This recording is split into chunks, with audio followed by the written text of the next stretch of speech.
Bonjour chers internautes de IGF1.sn. Nous avons le plaisir de recevoir aujourd'hui comme invité à votre émission 13 minutes pour convaincre M. Mamadou Kassé, directeur général de la SICAP. Bonjour M. Kassé. Bonjour, donc je salue les téléspectateurs et également vous remercie pour cette invitation. Alors, M. Kassé, la question d'actualité, c'est les inondations. Alors, vous en tant que responsable politique de la mouvance présidentielle, alors comment est-ce que vous vivez cette situation avec les populations qui sont impactées, bien sûr? Je préfère d'abord arborer ma casquette d'urbaniste aménagiste qui me va à merveille dans ce genre de situation. Parce que j'ai été impliqué au premier chef dans la construction de ce processus auquel j'ai assisté. Et je me dois effectivement d'agir ou en tout cas de m'exprimer en tant que spécialiste et également partie prenante sur la question.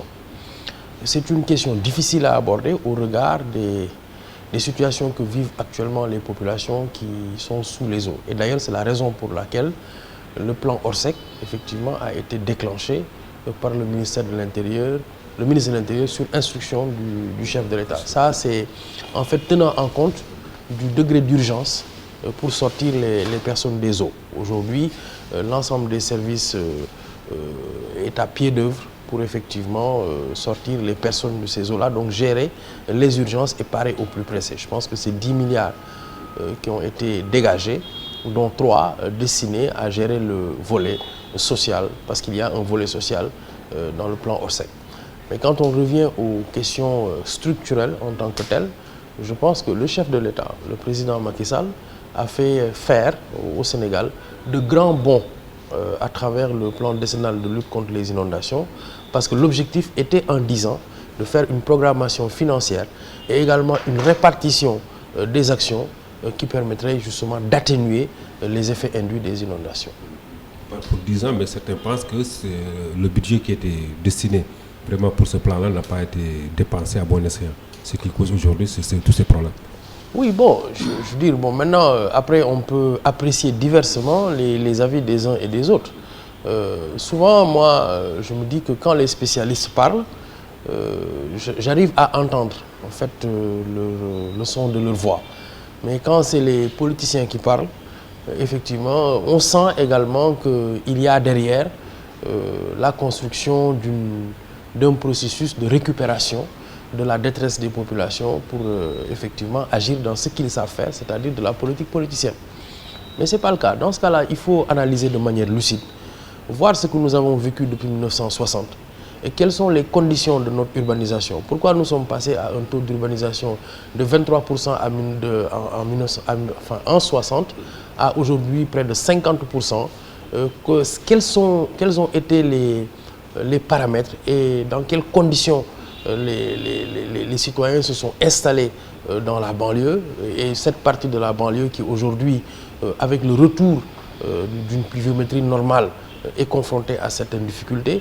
Comment ont été organisés les lotissements, comment on a géré les réseaux primaires, les réseaux secondaires, et quel a été le rôle des sociétés concessionnaires, quel a été le rôle des promoteurs. Moi, je pense que c'est ça qu'il faut avoir comme réaction lucide.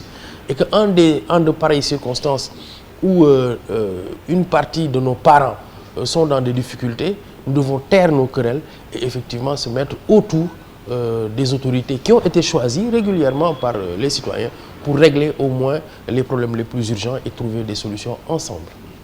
Vous l'avez dit au départ, vous avez mis votre casquette d'urbaniste. Alors, avant d'être directeur général de la SICAP, je pense que vous étiez conseiller du président de la République dans ce domaine. Mais est-ce qu'en son temps, vous avez eu à conseiller le président pour ces zones-là? C'est vrai que vous êtes venu il y a juste moins de 10 ans.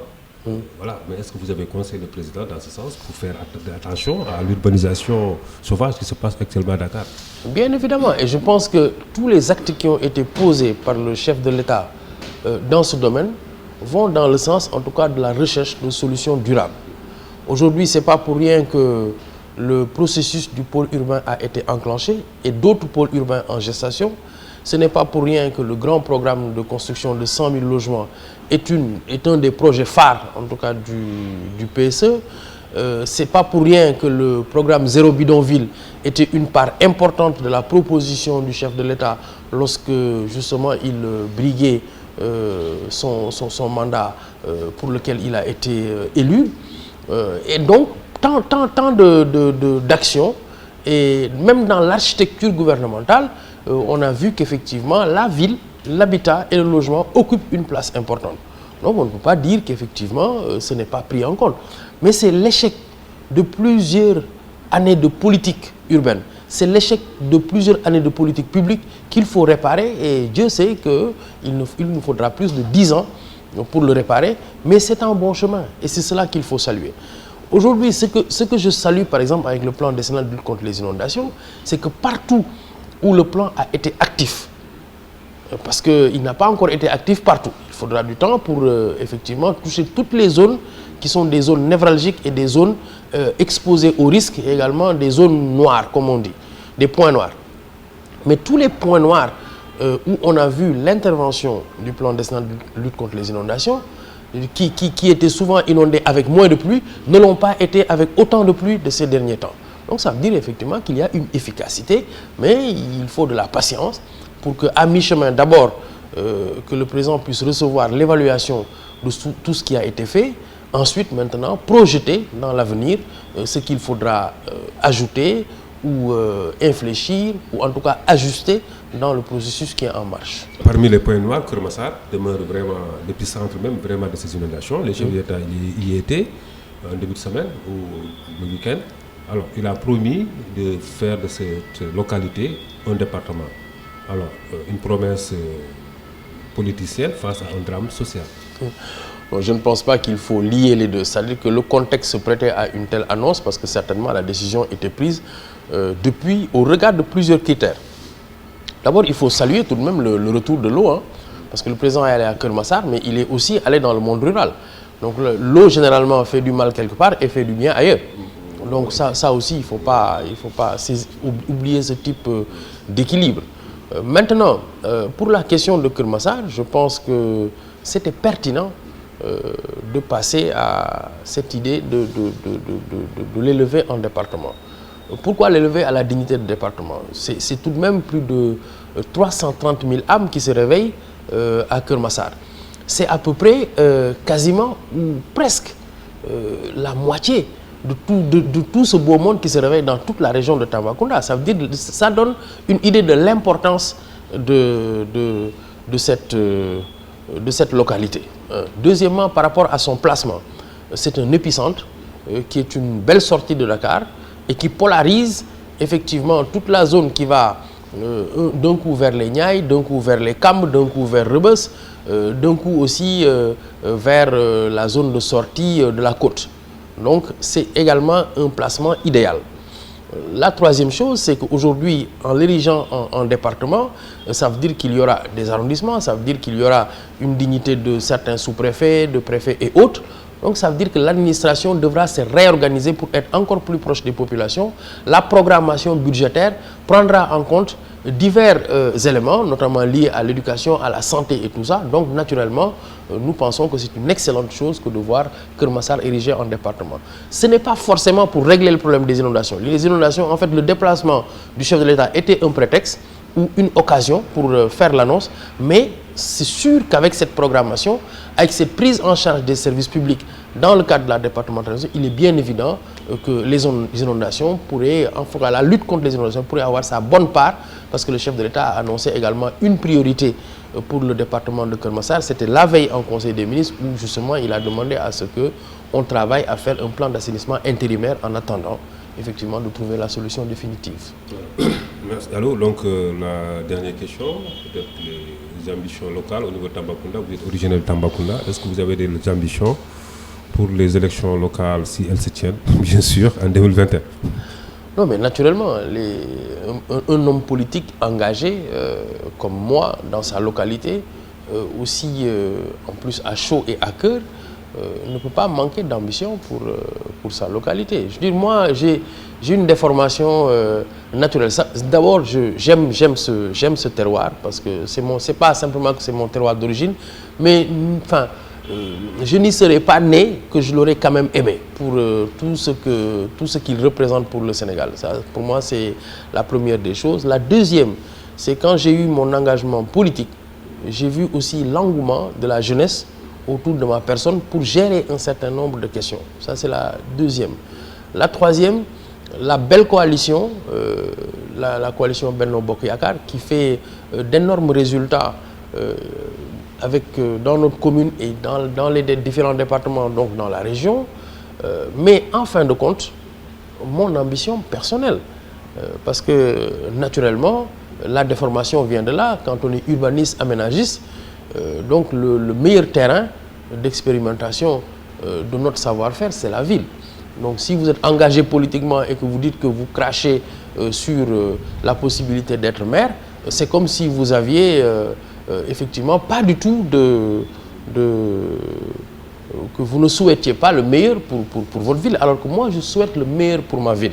Dans la programmation des équipements sociaux de base, dans le marketing territorial, dans le travail de lobby que nous devons faire au niveau national pour qu'il y ait une discrimination positive pour une région et des communes fortement oubliées depuis l'indépendance et pourtant stratégiquement bien placées, mais aussi demander à ce que le président perpétue son œuvre, parce que voilà un président qui, depuis qu'il est arrivé en 2012, s'est rendu compte qu'effectivement il fallait faire un travail de rattrapage spécial pour notre région, ce qu'il a fait, et on peut le voir aujourd'hui avec les différentes réalisations qui sont au niveau de la région, visibles en termes de forage, d'électrification rurale, de construction de pistes, de routes, et également d'autres initiatives dans tous les domaines, notamment l'agriculture. Mais les réalisations dont vous parlez, est-ce qu'elles ne sont pas minimes par rapport aux attentes vraiment de cette région qui a été oubliée pendant plusieurs décennies par les anciens régimes? En tout cas, lui, au moins, il a donné des signaux qu'il ne nous oubliera pas. Donc, on espère que ça va continuer tout simplement, parce que d'autres auraient pu le faire et ne l'ont pas fait. Donc, il y a déjà donc, ce système de rattrapage que je dis. J'aurais pu rentrer dans les détails par rapport aux surfaces emblavées, par rapport aux apports qui ont été faits dans la zone bananière, par rapport aux différentes routes comme Tamba, Dialokoto, Missira, la route qui va sur Kédougou, Mako-Kédougou également, le tronçon. Aujourd'hui, la réhabilitation d'une grande route de la sous-région qui est la route Tamba-Goudiri-Kidira-Bakel. Ensuite également le petit pont de Maël Dibi, les travaux d'électrification au niveau de Dialakoro, le forage multivillage de Saré-Bamol, la route de Bamba Tchalen, Koupentoum, enfin tout ça qui fait que c'est pas exhaustif et il y a différents programmes qui agissent. Autant le PUDC, le PUMA, Promoville, il y a aussi les kilomètres de routes construites par Promoville et qui intègre un volet important, c'est-à-dire le volet assainissement, le volet paysager et le volet électrification. Il y a les lampadaires aussi, les fonds roches qui commencent à tomber également dans la région. Donc tout ça participe effectivement à nous montrer que nous sommes une priorité dans la politique du chef de l'État et que nous sommes pris en compte dans le nouveau plan national d'aménagement durable du territoire que vient d'approuver le chef de l'État, pour qu'effectivement il y ait des équilibres entre nos différents territoires pour, je dirais, surpasser ou dépasser les disparités spatiales, raison pour laquelle d'ailleurs notre région sœur, la région de Kédougou, a été érigée comme métropole d'équilibre dans ce cadre. Donc naturellement, vous comprendrez que mon ambition, elle est pleine. Et votre ambition en 2021, c'est d'être le maire de Tamba, je l'ai dit. Bien évidemment, si effectivement je satisfais à tous les critères qui sont demandés par mon parti et ma coalition, ce que je souhaite, en tout cas j'y travaille et j'espère que je pourrai être le choix idéal pour effectivement conduire cette liste. En tout cas, c'est mon ambition. Merci M. Kassé. Je vous remercie bien. Donc, je rappelle aux internautes que nous avions le plaisir de recevoir aujourd'hui comme invité à votre émission 13 minutes pour convaincre M. Mamadou Kassé, directeur général de la SICAP. Par ailleurs, responsable politique Benno Bokk Yakaar à Tambacounda. Merci, M. Kassé. Merci.